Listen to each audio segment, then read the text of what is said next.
porque si bien vienen figuras reconocidas a nivel nacional, pero también hay mucho trabajo y muy bueno que hacen nuestros autores, claro, nuestros escritores. Y estamos con Ana del Cielo Amado aquí en el estudio, a quien saludamos. Hola, Ana. Hola, ¿cómo estás? Buen día a todos, a todas. ¿Todo bien? Todo muy bien. Bueno, me alegro mucho.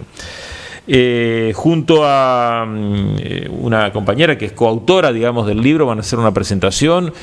Contame de qué se trata esta propuesta de ustedes, en qué está basada, cuál es el espíritu. Bueno, ¿qué tal a todos, a todas? Este libro es resultado de un trabajo que venimos haciendo con mi compañera Paula Churquina a través del Instituto Homo Sapiens, que es un espacio para promover proyectos que tengan que ver con habitar y habilitar el diálogo intercultural. La posibilidad de generar el encuentro entre prácticas culturales y también artísticas diferentes.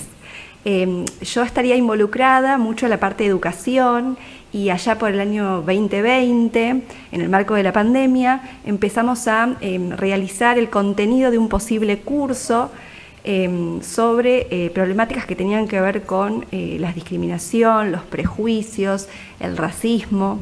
Nosotras provenimos de las ciencias antropológicas, la antropología sociocultural, y bueno, y con el afán de volver didáctico, transmisible, posible de pensar y reflexionar sobre estos temas que son del ámbito tal vez bien académico, digamos, poder compartirlos en otros ámbitos donde todos podamos reflexionar sobre estos temas, es que armamos ese curso.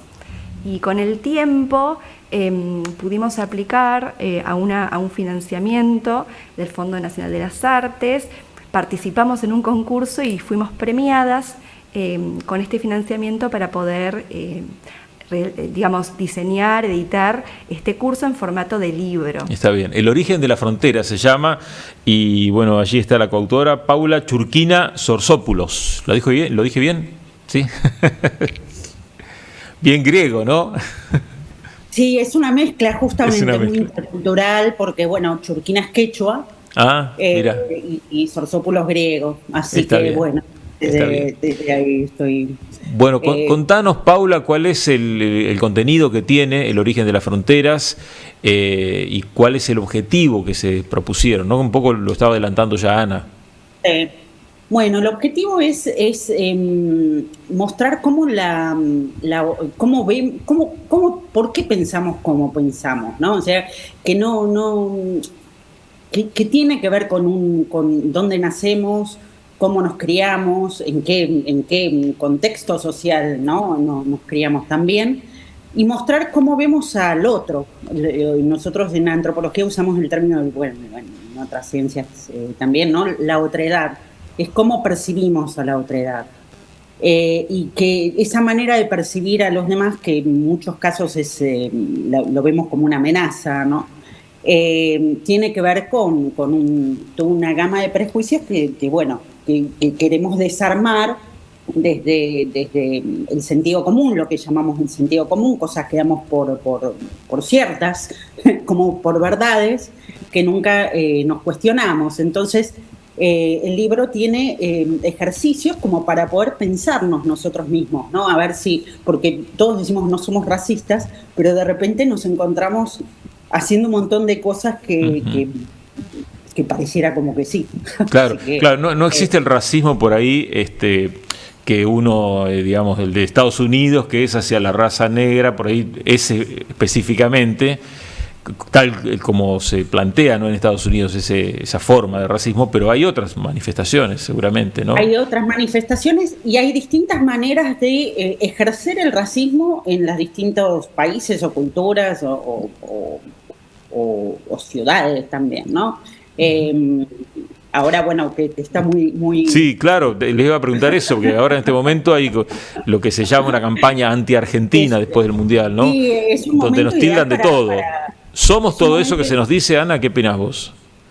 Bueno, en general este tema del racismo, digamos, los argumentos, decimos nosotras, que no están legitimados en ningún fundamento científico.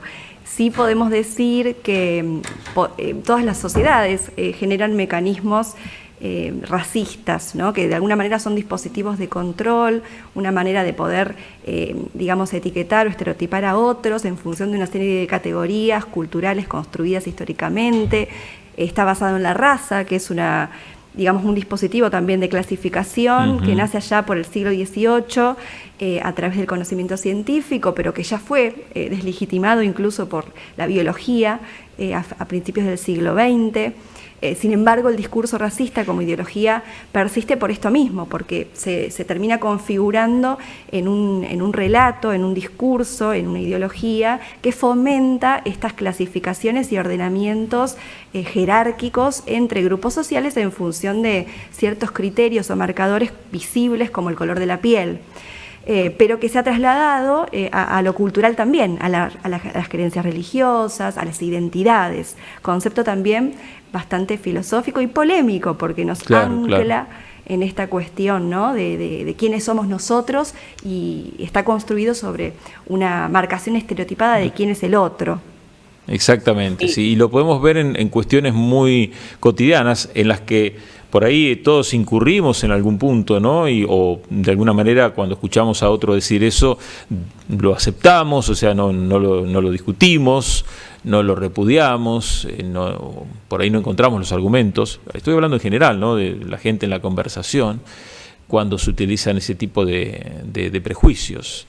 Y lo de ustedes está orientado a como para que, por ejemplo, un docente tenga un instrumento para trabajar en el aula.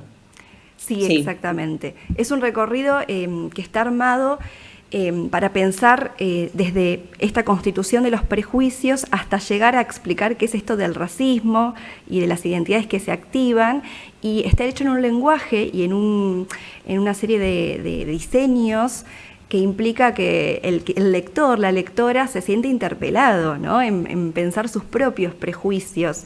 Está fuertemente orientado a que se convierta en un material didáctico, poder hablar de estos temas desde las imágenes, desde los discursos, desde los mapas, desde la cartografía. Paula, ¿qué podés agregar a esto?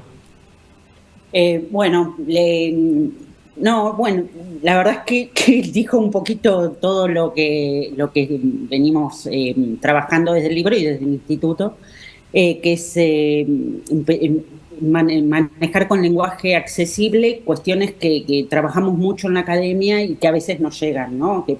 Que para nosotros es tan importante para poder disfrutar de la otredad y no temerle, no temerle al distinto, sino enriquecernos con la diversidad.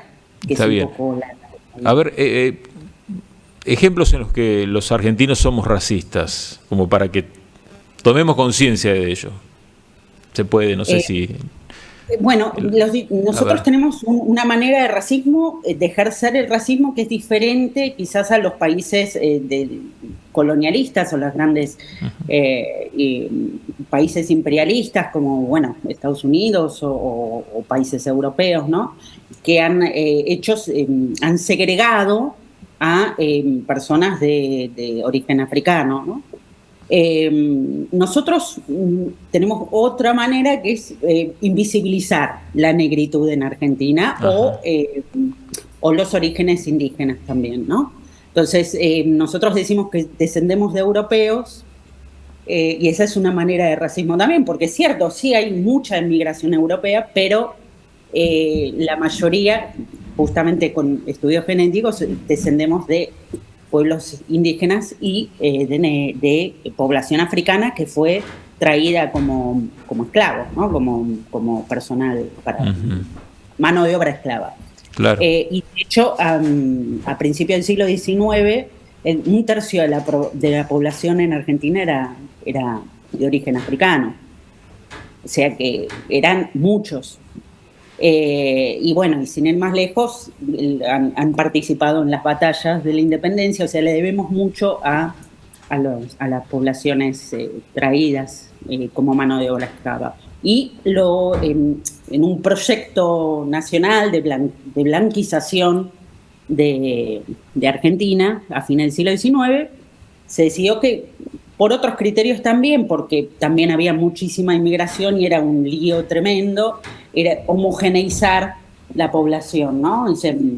Blanquizar, europeizar, Y eso desde esto que decimos del sentido común, desde las escuelas.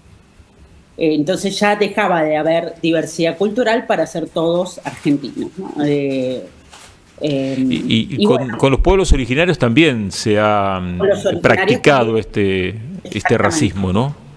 Y tal es la discriminación que hubo y que sigue habiendo, seguimos viendo eso, ¿no?